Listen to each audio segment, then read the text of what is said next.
ये बात भगवान राम अच्छे से जानते थे कि इस धरती पर जन्म लेने वाला प्रत्येक व्यक्ति मृत्यु को प्राप्त होता है और उन्हें भी एक दिन अपने शरीर का त्याग करना था।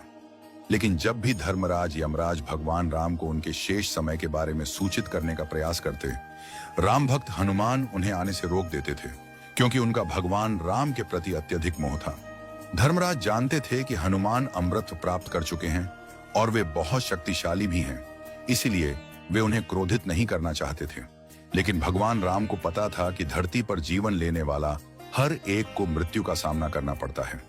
वे जानते थे कि उनके प्रिय हनुमान उन्हें बचाने की कोशिश कर रहे हैं, लेकिन उन्होंने इस सत्य को स्वीकार कर लिया था कि उन्हें एक दिन मृत्यु को अपनाना होगा।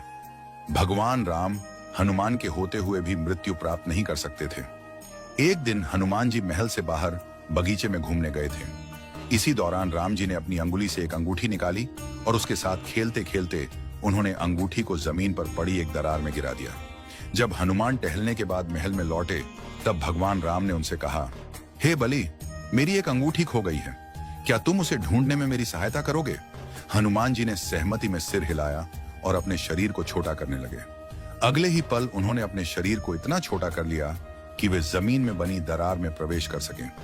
हनुमान उस दरार में घुस तो गए, पर जैसे ही अंगूठी को पकड़ने के लिए हाथ बढ़ाया, वह अंगूठी और नीचे की ओर खिसकती चली गई। हनुमान जी के पास अंगूठी का पीछा करने के सिवा कोई और उपाय नहीं था। पीछा करते करते बहुत समय बीत गया और कुछ समय बाद वे पाताल लोक में पहुंच गए। वहां उन्होंने नागों के राजा नागराज से मुलाकात की। हनुमान जी ने नागराज से प्रार्थना की, हे नागराज, प्रभु राम की अंगूठी पाताल में गिर गई है, कृपया आप मुझे वह अंगूठी लौटा दीजिए। नागराज ने कहा, मेरे पास अंगूठियों से भरी एक कोठरी है। धरती से जो भी अंगूठी गिरती है वह वहीं पर जमा हो जाती है।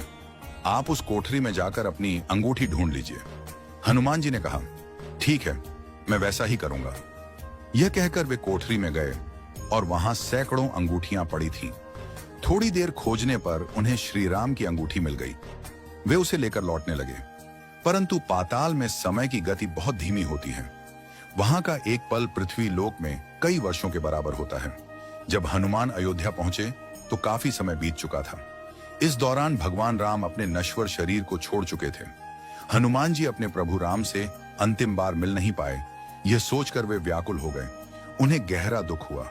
शायद भगवान राम जानते थे कि हनुमान उनके बिछोह को सहन नहीं कर पाएंगे, इसीलिए उन्होंने उन्हें पाताल लोक भेज दिया था। अमृत प्राप्त करने के कारण हनुमान जी इसी धरती पर रहने को मजबूर हैं। जहां भी मंदिरों में भगवान राम की पूजा होती है, वहां वे भक्तों पर कृपा करने के लिए अदृश्य रूप से मौजूद रहते हैं। यह सत्य है कि जो भी धरती पर आता है, उसे एक न एक दिन यह संसार छोड़कर जाना ही पड़ता है।